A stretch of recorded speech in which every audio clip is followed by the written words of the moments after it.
다음 주일이 성탄절이고 성탄주일입니다. 겹치게 되고요.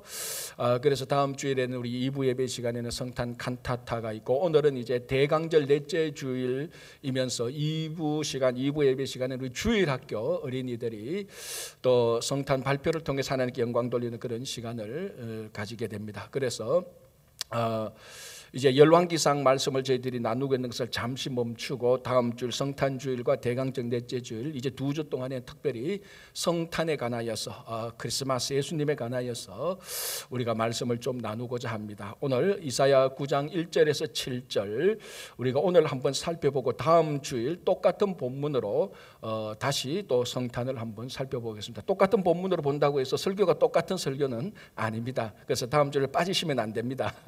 똑같은 설교는 아니니까. 자, 이사야 9장 오늘 1절에서 7절인데요. 가장 대표적으로 메시아가 올 것에 대한 예언이 나와 있는 그런 귀한 말씀입니다. 자, 먼저 1절을 보겠습니다. 이렇게 되어 있습니다. 전에 고통받던 자들에게는 흑암이 없으리로다. 옛적에는 여호와께서 서불론 땅과 납달리 땅이 멸시를 당하게 하셨더니 후에는 해변길과 요단 저쪽 이방에 갈릴 일을 영화롭게 하셨느니라. 자, 이 9장 1절의 말씀을 한마디로 말하면 서불론 땅과 납달리 땅이 멸시를 당했는데 이게 다시 영화롭게 회복될 것이라는 것입니다. 자, 이게 이사야 선지자가 했던 오늘 메시아 예언에 대한 첫 번째 말씀인데요. 이게 이제 무슨 말인가? 우리가 일단 서불론 땅과 납달리 땅이 뭔가 또 그걸 우리가 한번 봐야 됩니다. 우리 방송실 집사님 지도 1번을 한번 보여주실래요? 여러분 잘 보이십니까? 이 지도 1번인데요. 저 서불론 땅과 납달리 땅이 일단 그 지형을 알아야 되고, 그리고 역사적 배경을 약간 알아야 이사야 선지자가 했던 말을 우리가 알 수 있거든요.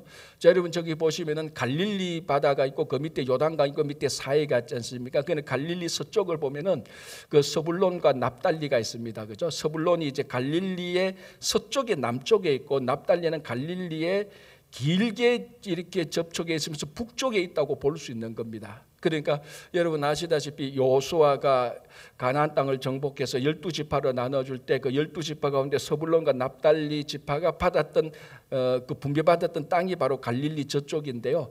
저 갈릴리, 그러니까 우리가 보통 갈릴리 지역이라고 말할 때 저 서불론 땅과 납달리 땅이 다 포함되는 겁니다. 그래서 오늘 본문에도 보면은 저 서불론 땅과 납달리 땅을 이렇게 말하죠. 후에는 해변길과 요단 저쪽 이방의 갈릴리라 말을 하고 있습니다. 그러니까 저 서불론 땅과 납달리 땅은 이사야 선지자 때 이방의 갈릴리라고 불렸습니다. 왜? 저 지역이 일단은 갈릴리 지역이니까. 자, 그러면은 왜 이사야 선지자가 저 땅을 이방의 갈릴리라고 불렀나? 이제 그게 저 지리적 배경을 염두에 두시고 역사적인 또 사건을 우리가 간단하게 보면 이렇게 됩니다. 첫 번째로 봐야 될 것은요, 이사야 선지자가 활동하던 그 당시에는 남유다와 북이스라엘이 나누어져 있지 않습니까? 그리고 북이스라엘이 이사야 선지자는 남쪽 유다에서 활동하던 선지자입니다. 그런데 남쪽 유다에서 이사야 선지자가 활동할 때 북이스라엘이 아수르에 의해서 멸망하게 됩니다. 그러니까 북이스라엘이 훨씬 더 일찍 멸망하게 되죠. 그때 북이스라엘이 또 그 지도로 보면 어디에 있는가 하면은 저 갈릴리 지역의 북동쪽에 있습니다. 약간 동쪽에 한창 북쪽에 있거든요. 그럼 여러분 한번 생각해 보십시오. 북동쪽에 있는 그러니까 약간 동쪽하고 먼 북쪽에 있는 아수르가 저 북이스라엘을 쳐들어올 때 제일 먼저 어디를 점령하겠습니까? 저 서불론 땅과 납달리 땅을 제일 먼저 점령한단 말이죠. 왜? 북쪽에서 내려오고 북쪽에서 아래로 내려오니까 서불론과 납달리 땅을 제일 먼저 정복합니다. 그걸 그 당시 남쪽에서 활동하던 이사야 선지자가 그 내용들을 다 알고 있습니다.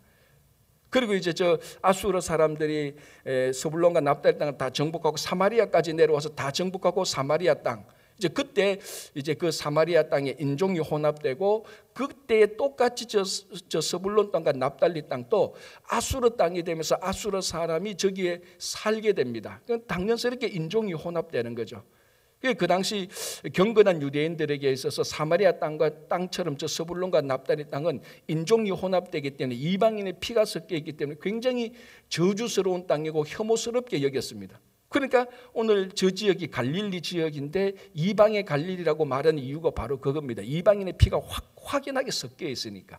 그래서 이방의 갈릴리라는 말, 이 말 속에는 굉장히 혐오감이, 멸시감이 들어가 있는 그런 말입니다. 그렇죠? 오늘 이사야 선지자가 스불론과 납달리 땅이라고 말을 할 때 저 땅 굉장히 남쪽 유다 사람들이 볼 때는 굉장히 저주받은 땅, 피가 섞인 땅, 혐오스러운 땅, 이방인의 땅, 그런 땅이라고 지금 얘기를 하고 그렇게 생각하고 있었던 것입니다. 자, 그리고 약간만 더 역사적으로 올라가면은 먼저 여호수아 때, 아까 제가 말씀드린 것처럼 여호수아 때 요단강을 건너서 가나안을 정복하면서 이제 그 12지파가 땅을 분배받을 때 저게 바로 스불론 지파와 납달리 지파가 땅을 분배받는데 저쪽 지역이 대표적으로 가나안 이방 족속을 제대로 쫓아내지 못했던 지역입니다. 제대로 쫓아내지 못한 상태에서 납달리 지파와 스불론 지파가 땅을 분배받았습니다. 그러니까 이미 가나안 정복 때부터 이방인들이 섞여 살고 있었던 그런 지역입니다. 대표적인 지역이. 다른 땅은 뭐 많이 정복은 했지만 저 북쪽 지역은 거의 정복을 못했거든요. 그러니까 뭐 옛날부터 여호수아가 들어올 때부터 이방인을 제대로 쫓지 못해서 이방인의 피가 있었고, 아수르가 들어와서 이방인의 피가 섞였고, 그리고 또 하나 우리가 저 지역을 살펴보면요, 그 솔로몬 때 예루살렘 성전을 완공하지 않습니까? 예루살렘 성전을 완공할 때 저 스불론과 납달리 바로 그 위에 있는 국가가 아람 국가입니다. 이방인 아람 국가가 그때 두로 왕이 있습니다. 아람 국가의 두로 왕이 솔로몬 성전 건축할 때 굉장히 많은 도움을 주잖아요. 그 다윗 왕과의 관계에서 건축 자재도 주고 그 유명한 백향목도 주고, 그리고 아주 뛰어난 장인들, 그 기술자들을 보내주잖아요. 청동을 잘 아주 스킬 있게 만질 수 있는 사람들, 그리고 유명한 석공들, 메이슨 석공들이 저때 이제 예루살렘 와서 다 주고 예루살렘 성전을 잘 도와줍니다. 그래서 솔로몬 성전이 예루살렘 성전 다 건축하고 난 다음에 저 두로 왕 히람에게 고맙다고 해서 갈릴리 성읍 20개를 선물로 줍니다. 물론 그 성읍이라고 해서 뭐 어마어마한 성읍은 아닙니다. 조그만 마을 정도입니다. 마을에 조그만 성읍 20개를 주는데 그 갈릴리 성읍 20개가 전부 있는 것이 저 스불론 땅과 납달리 땅이에요. 그러니까 저 땅을 가만히 역사적으로 지형적으로 보면은 이방의 갈릴리가 될 수밖에 없는 겁니다. 이방 사람들의 피가 섞였고, 그리고 솔로몬이 이방 사람들한테 갈릴리 성읍 20개 주자, 두로 왕에게 아람 사람에게 주자, 뭐 이렇게 한 땅이고, 그러니까 저 땅은 어떻게 보면 오늘날 우리 시대에 우리가 살고 있는 이 미국 시대의 땅을 가만히 보면은 좀 무시받고 멸시받는 이민자 커뮤니티하고 비슷한 그런 현상이 같이 많이 있는 겁니다. 있어도 그만 없어도 그만 필요하면은 다른 나라에 선물로 줄 수 있는, 선물로 줘도 괜찮은 엑스트라 땅, 그리고 이방인들이 막 이 주류가 봤을 때는 막 이방인들이 많이 섞인, 오늘날로 말하면 이민자들이 많이 섞인 그런 땅과 같습니다. 그래서 뭐 좀 제가 과격하게 말한다는 것을 여러분 용서하고 들으시고, 과격하게 말한다면 백인 주류들이 이민자 커뮤니티를 볼 때는 저 이방 사람들, 이민자인데 표현을 좀 부정적으로 하면 이방 사람들이 있는 곳, 그런 거하고 유사한 특징을 가지고 있는 땅이 바로 스불론 땅과 납달리 땅이 이민자 커뮤니티하고 아주 유사한 겁니다. 자, 그래서 오늘도 여기 보면은 9장 1절에 전에 고통받는 자에게는 흑암이 없으리라. 그러니까 그 전에 흑암이 있었다는 거죠. 그리고 보십시오. 옛적에는 여호와께서 스불론 땅과 납달리 땅에 멸시를 당하게 하셨더니, 다 멸시를 당했단 말이죠. 왜? 인종 혼합이고 혐오스러운 땅이. 자, 그런데 보십시오. 후에는 해변길과 요단 저쪽 이방의 갈릴리를 영화롭게 하셨다. 자, 저 혐오스러운 땅, 저 땅을 이제 하나님께서 이사야 선지자를 통해서 하는 말이 그 땅이 영화롭게 되었다는데, 자, 2절 3절을 더 볼게요. 흑암에 행하던 백성이, 이 흑암에 행하는 백성은 스불론과 납달리 땅에 살고 있는 그 사람들 말이죠. 백성이 큰 빛을 보고 사망의 그늘진 땅에 거주하던 자에게 빛이 비치듯, 그 스불론과 납달리 땅을 사망의 땅이라고 또 말합니다. 비유적으로 거기에 그 사람들이 큰 빛을 본다. 자, 3절, 주께서 이 나라를 창성하게 하시며, 나라 그 지역을 창성하게 하시고 그 즐거움을 더하게 하셨다. 자, 보십시오. 저기 저 혐오스러운 땅이라고 말하는 이방의 갈릴리를 하나님께서 영화롭게 하시고 큰 빛이 비추게 하시고 즐거움을 더하게 해주시고 창성하게 한다는, 완전히 역전이 되는 겁니다. 완전히 반대로 업사이드 다운이 되는 거죠. 이방의 갈릴리라고 무시받고 멸시받던 저 땅이 창성하게 되고 빛이 임하게 되고 영광스럽게 되고 영화롭게 되고 막 번성하게 되고 즐거움이 넘칩니다. 이 즐거움을 뭐라고 비유하고 있는가 하면 3절에 보면은 추수하는 즐거움과 탈취물을 나눌 때의 즐거움이라고 말합니다. 여러분, 한 국가가 이 당시 국가 전체적인 즐거움을 누리는 경우가 두 가지가 있습니다. 첫째가 뭐냐면 추수할 때 즐거움입니다. 1년 동안 농사를 해서 추수할 때 막 온 백성들이 그 농가 밭에서 열매를 거둘 때 그 국가 전체가 기뻐져. 또 하나 즐거움이 뭔가 하면은 다른 나라하고 전쟁에서 이겨서 많은 전리품을 가지고 와서 그 전리품을 막 나누어 줄 때, 그 전리품을 받을 때 너무 기쁜 겁니다. 그 국가적인 즐거움이 추수할 때 즐거움하고 그 탈취물, 즉 전리품을 나누어 받을 때의 즐거움인데, 그 즐거움이 서불론과 납달리 땅에 임하게 될 것이라는 겁니다. 이 저주받고 혐오스러운 땅에. 왜? 무슨 일 때문에 그렇죠? 그게 6절이 키워드입니다. 6절 첫 부분에 보십시오. 이는 그러니까 앞에 있었던 모든 이런 일들의 그 이유는 한 아기가 우리에게 낳고, 그러니까 저 혐오스러운 서불론과 납달리 땅에 빛이 비치고 그 땅이 영화롭게 되고 멸시가 물러나고 무시가 물러나고 흑암이 물러나고 즐거움이 넘치고 기쁨이 넘치고 빛이 비치고 영화롭게 되는 이유는 한 아기가 우리에게 낳기 때문이라는 것. 이게 뭡니까? 이게 성탄 아닙니까? 성탄. 크리스마스. 우리가 이제 다음 주일 함께 성탄절을 맞이하는 그 성탄의 사건 때문에 혐오받던 저주받던 서불론과 납달리 그 땅이 하나님 나라로 회복되는 겁니다. 뭐 누가 열심히 땅을 개간해서 농사를 잘 지어서 국가 전략을 잘 짜서 전쟁에서 이기고 그게 아니고 아주 단순하게 한 아기가 이 땅에 왔기 때문에, 성탄이 이 땅에 임했기 때문에 서불론과 납달리 땅이 영화롭게 된다는 것. 자, 그게 실제로 마태복음 4장을 보면은 실제로 그것이 성취되었다는 것을 마태복음에서 선포하고 있는데요. 마태복음 4장 여기 12절 16절이 이렇게 되었습니다. 제가 읽어볼게요. 예수께서 요한이 잡혀섬을 들으시고 갈릴리로 물러가셨다가 나사렛을 떠나 서불론과 납달리 지경 해변에 있는 가버나움에 가서 사시니, 자, 이 서불론과 납달리 지역에 있는 가장 대표적인 도시가 가버나움입니다. 가버나움은 갈릴리 해변에 바로 붙어 있는 도시인데요. 집사님, 지도 두 번째 한번 보여주실래요? 잘 보이십니까, 여러분? 사실 저 부분을 더 크게 해야 되는데, 저 보면은 위에 갈릴리 왼쪽에 보면 나사렛에서 가버나움으로 가는 그 화살표가 있죠. 바로 저 지역이 서불론과 납달리 지역인데, 예수님의 초기 사역이 갈릴리 때 다 사역하지 않습니까? 예수님께서 갈릴리 사역한 그 지역이 바로 서불론과 납달리 지역이에요. 그리고 가장 대표적인 사역의 중심지 도시가 가버나움. 그리고 저기에 이제 성지순례를 내려가면 바로 거기에 베드로의 집이 있었다고 지금 아직까지 기록이 남아 있습니다. 자, 지금 예수님께서 저 이사야 9장 1절에서 5절까지의 말씀을 마태복음 4장에서 그대로 성취되었다는 것을 마태가 지금 선포하고 있습니다.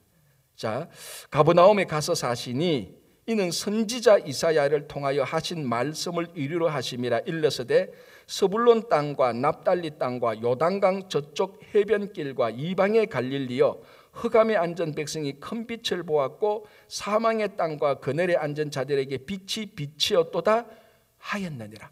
그대로 오늘 우리가 읽었던 이사야 9장 말씀을 그대로 인용하면서 예수님께서 가버나움에서 사역하실 때 그 서불론 땅과 납달리 땅에 흑암에 빛이 비추었다고 말합니다. 예수님이 사역을 하심으로 말미암아. 자, 그리고 그 다음에 마태복음 4장 23절 25절을 보면, 그럼 예수님께서 무슨 사역을 하셨기에 싸움에서 이기고 사람들을 물리치고 뭐 레슬링을 해서 이기고, 그게 아닙니다. 자, 이 마태복음 23장 25절 이렇게 되어 있습니다. 예수께서 온 갈릴리에 두루 다니사. 자, 이 온 갈릴리는 방금 말했지만 갈릴리 서쪽, 그쪽 지역 서불론과 납달리 땅입니다. 예수께서 온 갈릴리에 두루 다니사 그들의 회당에서 가르치시며 천국 복음을 전파하시며 백성 중에 모든 병과 모든 약한 것을 고치시니 그의 소문이 온 수르야에 퍼진지라. 사람들이 모든 앓는 자 곧 각종 병에 걸려서 고통당하는 자, 귀신 들린 자, 간질하는 자, 중풍병자들을 데려오니 그들을 고치시더라. 자, 여러분, 오늘날 또 우리가 지리적인 역사적인 이 배경을 보면 무엇을 발견할 수 있는가 하면요, 항상 혐오받고 무시당하던 그런 지역들, 외진 곳, 우리가 흔히 말하는 할렘가죠. 할렘가의 그런 특징이 뭔가 하면 항상 비위생적이고 범죄자들의 소굴이 되고 병자들이 많고 귀신 들린 자들이 많고 약한 자들이 많고 하여튼 그 사이에 우리가 흔히 말하는 사이에 문제 덩어리들이 다 있는 곳이 바로 이 서불론과 납달리와 같은 그런 곳입니다. 자, 예수님께서 가버나움에서 가서 사역하실 때 그대들을 다 고치시고 복음을 선포하시고 하나님 나라 말씀을 가르쳤습니다.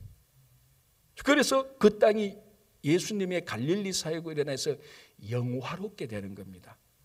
그래서 거기서 죽어가던 사람들이 구원을 얻게 되고, 특별히 예수님께서 가버나움에서 사역으로 인하여서 예수님의 소문이 유다에 다 퍼지게 되므로 그 주변에 있던 모든 사람들, 오늘 이 마태복음 24장 23절 25절처럼 예수의 소문을 듣고 전부 다 이 서불론과 납달리 지역에 다 모여드는 겁니다. 온갖 병자들, 온갖 문제 있는 사람들, 비즈니스 다 깨어진 사람들, 가정 부서진 사람들, 자녀에 문제 있는 사람들이 오히려 더 서불론과 납달리 지역이 이 영화롭게 된 이 지역에 와서 다 문제 해결을 받고 치유받고 사람들이 다시 살아나게 되는 거예요. 자, 이사야 선지자가 9장에서 말했던 것처럼 이 땅을 영화롭게 하신 것입니다. 이 영화롭게 한 이 첫 번째 발자국이 뭡니까? 한 아기가 우리에게서 낳고, 이 성탄으로부터 시작되는 거예요. 성탄에서 모든 혐오와 저주와 어둠과 암흑과 질병과 귀신 들린 것이 성탄에서부터 다 쫓겨나가기 시작하는 거예요. 성탄이 없으면 아무것도 없는 거죠. 크리스마스가 없으면, 예수님께서 이 땅에 오시면 아무것도 안 되는 거예요. 성탄이 되어야 기적이 일어나고 성탄이 되어야 어둠 속에 정글들이 다 물러가게 되는 겁니다. 우리 남미의 콜롬비아 그러면 여러분 뭐가 생각납니까? 볼리비아가 아니고 콜롬비아입니다. 우리 성경은 콜롬비아 그러면 그렇죠. 첫 번째가 커피가 생각납니다. 또 뭐가 생각납니까? 마약이죠. 마약 그러면 같이 연관되는 게 뭡니까? 반군 좌익 게릴라. 콜롬비아의 그 무장혁명 게릴라들은 남미에서 가장 유명하고 악독합니다. 그 영향력이 지금 미국에도 들어와서 뭐 자기들 단체 만들고 막 이제 그렇게 하는 거죠. 그 중에 1964년에 무장혁명 단체를 만들었는데요. 그게 그 단체와 정부군 간의 싸움에서 정부군이 밀려요. 왜냐하면 이 반군 게릴라들의 주 거지지가 정글로 들어가 버립니다. 콜롬비아 유명한 정글로 들어가면 정부군이 들어가지도 못하는 거예요. 그 들어갔다가는 반군한테 다 죽으니까, 워낙 어마어마하게 무시무시한 정글이니까. 그래서 이 무장혁명 이 게릴라에 의해서 한 4, 50년 동안 콜롬비아에서 실종된 인원이 570만 명. 570명이 아니에요. 좀 놀라세요, 좀. 570만 명이 그 나라에서 실종됐는데 안 놀랍니까? 저는 이 숫자를 보고 잘못 인쇄된 줄 알았어요. 아니, 반군 좌익 반군 단체로 인해서 한 국가가 3, 40년 전에 570만 명이 실종이 된다니까요. 웬만한 대도시 안에 사람이 다 사라진 겁니다. 엄청난 데도. 그리고 사망자가 22만 명. 이 게릴라 단체 이런 것 때문에 정부군이 어떻게 할 수가 없는 거예요. 전쟁을 해도 안 되고 회유해도 안 되고 협박이 안 되고 뭐 선물 아무리 해도 안 됩니다. 그래서 2000년이 남으면서 이 정부군이 이제 그때 콜롬비아의 유명한 세계적인 광고 대행 업체를 하는 호세 소콜로프라는 유명한 CEO가 있습니다.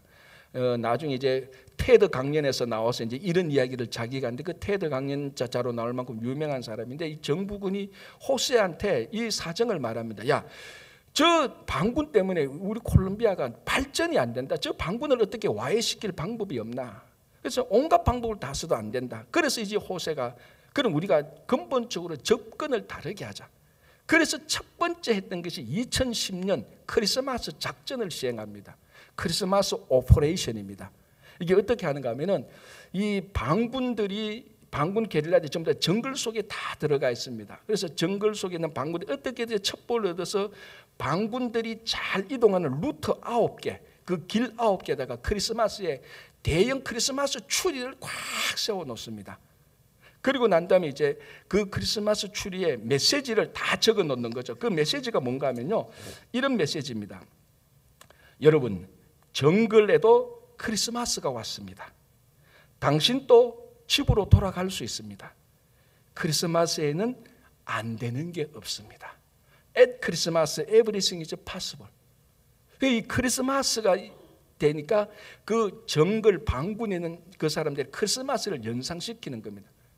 그러니까 이 반군들이 잘 다니는 그 루트에 어느 날 보니까 정글 안에 크리스마스 추리가 있는 거예요. 메시지를 보니까 크리스마스에 이 정글에도 크리스마스가 있고 이 크리스마스 때 집으로 돌아올 수 있다. 자, 이 정글에 있는 청년들이 다 누굽니까? 외국인이 아니에요. 다 콜롬비아 어릴 때 자랐던 그 학생들, 어린애들이 나중에 커서 정글에 있는 그 반군으로 다 들어간 거예요. 갑자기 크리스마스가 생각이 나는 거예요. 집이 생각나는 거예요. 우리 무장 게릴라의 큰 특징이 거기에서 탈퇴하면요, 반드시 따라가서 보복해서 죽입니다. 그래서 탈퇴를 못해요. 그럼에도 불구하고 이 크리스마스 추리를 하고 메시지를 준 이 크리스마스 작전, 크리스마스 오퍼레이션 때문에 반군을 아는 그 게릴라에서 돌아온 청년들이 5%나 된답니다. 별거 아닌 건데요, 굉장한 정부군에 있어서는 거의 기적과 같은 일입니다. 왜? 한 명만 와도 끝까지 따라가서 죽이는데 그 반군의 5%가 크리스마스 오퍼레이션에 의해서 집으로 돌아왔다는 거예요. 2년 뒤에 베들레헴 작전을 시행합니다. 이건 어떤가 하면요, 이제 반군에 있는 반군, 그러니까 정글에 있는 반군 게릴라들이 그 게릴라에 있는 그 자녀들이 자기 집으로 돌아올 수 있도록 그 중요한 길목마다 반짝이는 불빛을 만들어 놓습니다. 성탄절에 불빛을 쫙 해가지고 이 길을 따라오면은 집으로 돌아올 수 있다. 그런 루트로 길을 쫙, 그 정글에서부터 마을까지 불빛을 쫙 맞춰 놓습니다. 이 베들레헴 작전, 예수님께서 베들레헴의 탄생강성을 기준 베들레헴 작전을 하는 거예요. 그리고 난 다음에 플라스틱 조그마한 병에 부모들이 직접 만들었던 선물하고 메시지를 넣어서 정글 속에 막 뿌립니다. 그럼 정글 속에 있는 반군 청년들이 그걸 보는 거죠. 크리스마스가 생각나요. 어릴 때 교회 다닐 크리스마스가 생각나고 눈물이 훌쩍훌쩍 그런데 보니까 나와보니까 자기 집으로 가는 길에 불빛이 반짝반짝하거든요. 6시간마다 한 명씩 돌아왔대요. 거짓말같이 6시간마다 한 명씩 돌아왔는데, 그러니까 이제 반군 게릴라가 흔들리기 시작한 거예요. 왜? 사람들이 자꾸 탈퇴하니까. 보복도 한두 명이 탈퇴할 때 보복하지요. 이 도매금으로 나가면 보복도 못해요, 사람들만. 그리고 또 2년 뒤에 2014년에는 어떻게 하는가 하면은 같은 맥락으로 성탄절 때 부모가 반군 게릴라, 자기 자녀들이 반군 게릴라에 간 그 아이들의 어릴 때 사진을 다 가져오라 그래가지고 정글 속에 그 사진을 다 걸어 놓습니다. 그렇게 자기는 자기 사진 알잖아요. 어릴 때 성탄절이라니까 자기 어릴 때 부모하고 교회에서 같이 놀 그 사진을 보면서 가슴이 뭉클합니다. 그때 또 메시지를 이렇게 줍니다. 너가 게릴라가 되기 전에는 내 아이였다. 이번 크리스마스에는 집으로 돌아오너라. 내가 너를 보고 싶다. 엄마가 너를 기다리고 있다. 마음이 다 무너지는 거예요. 크리스마스 때 아이들이 집으로 돌아오는 거예요. 이 세 번의 작전, 크리스마스 작전, 베들레헴 작전, 그리고 2014년 작전 이름을 말 안 하게 제가 뭔데, 이 작전을 통하여서 결국 1964년에 무장혁명단체가 와해되기 시작합니다. 그래서 정부군이 협상하자 그러니까 이 게릴라 단체의 평화협상에 임하게 되어서 이 일이 해결되었다는 테드 강연에 나오는 겁니다. 자, 여러분, 이 무시무시한 570만 명이 실종되고 22만 명을 사망케 한 이 무장혁명 반군 게릴라를 와해시키는 가장 근본 모티브가 뭡니까? 성탄이에요. 크리스마스예요. 크리스마스. 어떻게 크리스마스에는 이런 일이 일어날 수 있을까? 간단하죠. 한 아기가 우리에게서 낳기 때문에, 메시아가 우리에게 낳기 때문에 안 되는 게 없습니다. Everything is possible. 그래서 첫 번째 메시지는 at Christmas everything is possible. 왜 그게 가능합니까? 메시아가 이 땅에 왔기 때문에.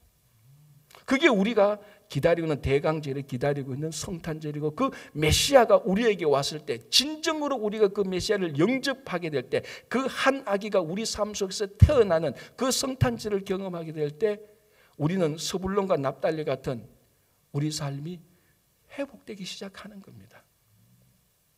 여러분, 제가 방금 앞에서 말씀드린 것처럼 굳이 비유를 하자면 우리 이빈자 커뮤니티가 스불론과 납달리 같은 커뮤니티가 굉장히 유사점이 있습니다.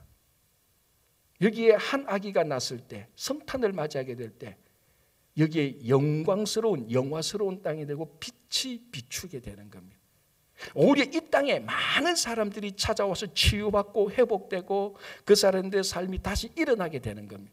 그전에는 혐오 있고 저주 있고, 저기 들어가면 사람들이 죽고, 저기 되면 질병이 걸리고, 저기 들어가면 사람들이 어둠에 갇히는 땅인데, 성탄에 한 아기가 이 커뮤니티에 태어났을 때 오히려 세상에 있는 모든 사람들이 이곳에 와서 영화로움을 얻고 치유를 받고 회복이 되는 겁니다. 여러분, 우리 각자 인생에 스불론과 납달리 같은 그런 곳이 없는 인생이 어디 있습니까?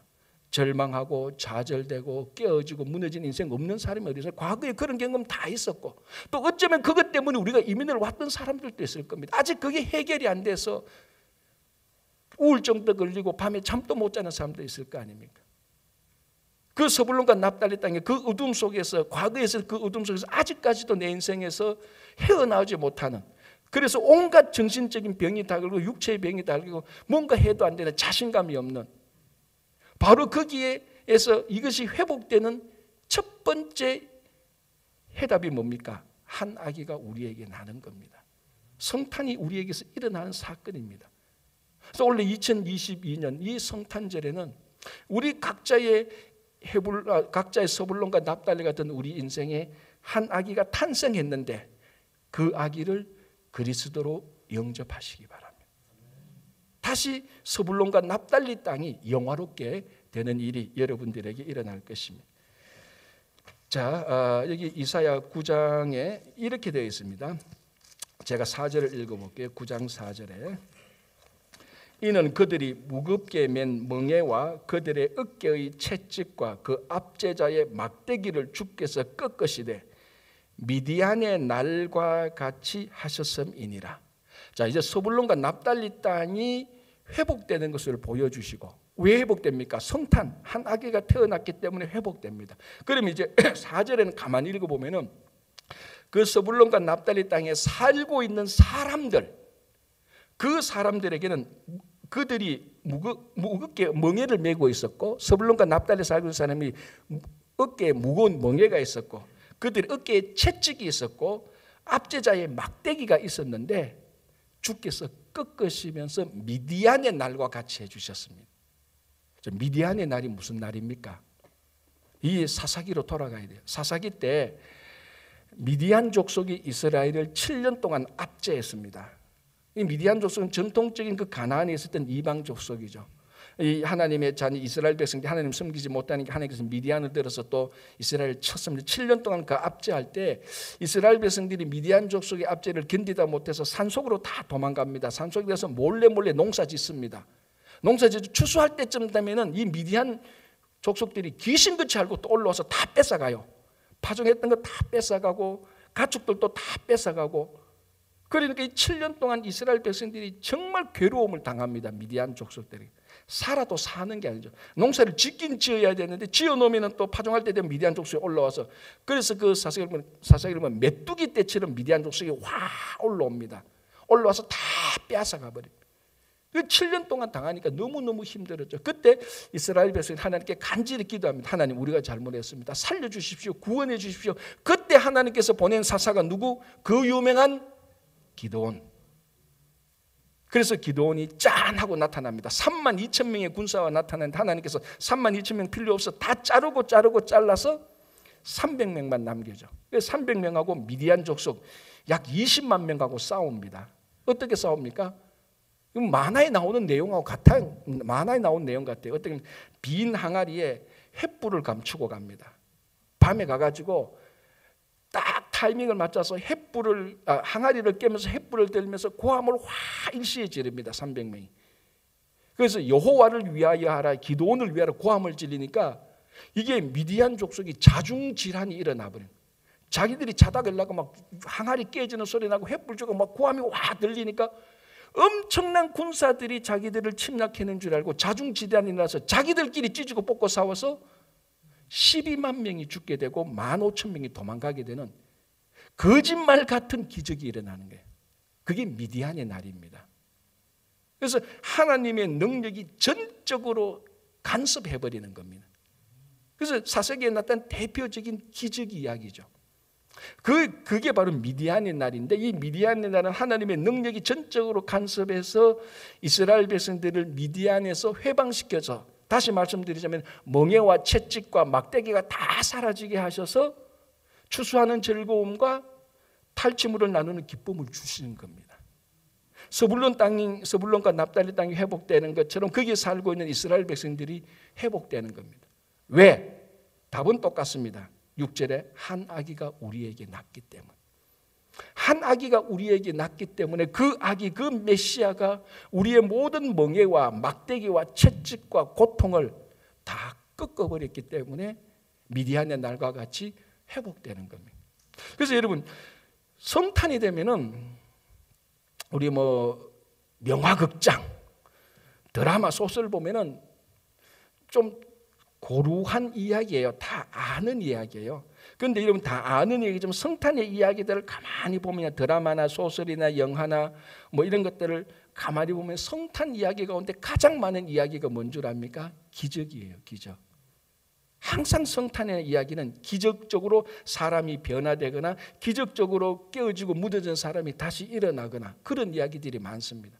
가장 대표적으로 오헬리의 마지막 입새, 기적 이야기, 성탄의 기적이죠. 스크루지 영감, 평생 바뀔 것 같지 않은 그 영감이 기적적으로 변화되는. 그리고 우리 주변에는 크리스마스와 관련된, 성탄과 관련되는 기적 이야기가 굉장히 많습니다. 왜? 메시아가 오셨기 때문에. 메시아가 오셨기 때문에 거기는 항상 기적이 있습니다. 참 재밌는 건 한 23년 전인가요? 정확히 날짜를 말하자면 1999년 12월 25일, 그러니까 2000년대의 마지막 성탄절 아침에 뉴멕시코의 한 병원에서 16년간 식물인간으로 있던 42살 된 사람이 그냥 아침에 깨어난 거예요.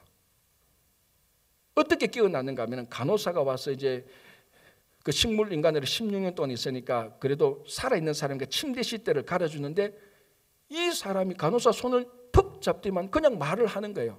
아, 괜찮아요, 나 괜찮아요, 시대 안 갈아드려. 간호사가 놀라서 죽을 뻔했다는 거 아닙니까? 그렇죠. 16년 꼼짝 못하니 정상적인 사람이 누워서 손잡고 나 괜찮아 하는 것처럼 똑같이 그렇게 일어났대. 근데 이 사람이 그 당시 42살인데 16년 전, 1983년도에 넷째 아기를 분만하러 들어가서 제왕절개 수술하다가 그냥 식물인간이 되어버린 거예요. 16년 정도 있는데 1999년 12월 20일 정상적인, 아침에 어제 잤다가 아침에 일어난 사람이 일어난 것처럼 그런 일어나 버렸어요. 그리고 사흘 뒤에 1999년 12월 29일 날 일상복을 입고 자기 집에 갑니다.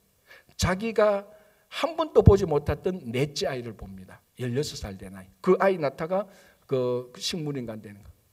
그게 대서특별해서 ABC 뉴스에서 그걸 다 보도했고, 그걸 또 받아서 한국에서도 기사 나왔는데, 이 기사의 제목이 뭔 줄 압니까? 그냥 단순해요. 크리스마스 기적, 크리스마스 미러클. 제가 제 혼자 하는 얘기 그러면 목사님 또 하나 얘기 만들어냈구나 그럴 수 있겠지만, ABC 뉴스에서 방송했고 한국 언론에도 그냥 그대로 어떤 의견 없이 그대로 그 신문에 나온 거예요. 크리스마스 기적. 물론 안 믿는 사람들은 여러 가지 얘기를 할 수 있겠습니다. 의학적으로 이렇게 할 수 있겠지만, 오늘 이사야 9장을 보면은 의학적이고 과학적이고 그게 중요한 게 아니고, 한 아기가 우리에게 날 때 성탄이 우리에게 임할 때는 인간이 상상할 수 없는, 인간이 가늠할 수 없는, 인간이 계산할 수 없는 초현실을 뛰어넘는 하나님의 기적이 우리에게 일어나는 겁니다. 그게 신앙 아닙니까? 그걸 안 믿을 것 같으면 뭐 하려고 이 아침에 이곳에 와서 예배를 드립니까? 성탄을 믿지 않는데 뭐 하려고 이곳에 와서 예배를 드리겠습니까? 우리는 성탄을 믿기 때문에, 성탄의 핵심은 미디안의 날과 같이 우리를 회복시켜주고, 성탄이 일어난다는 것은 정말로 우리에게 기적이 일어나는 것을 믿는 것입니다. 그래서 우리가 성탄을 기다리는 대강절 넷째 주일, 정말 2021년 올 한 해는 한 아기가 우리 삶 속에 서불론과 납달리 같은 내 인생에서 탄생했는데, 그 탄생하신 아기 예수를 영접함으로 크리스마스 기적이 여러분들에게, 가정에게, 여러분 가족에게, 직장에게, 교회에게 일어나기를 간절히 바랍니다. 기도하겠습니다.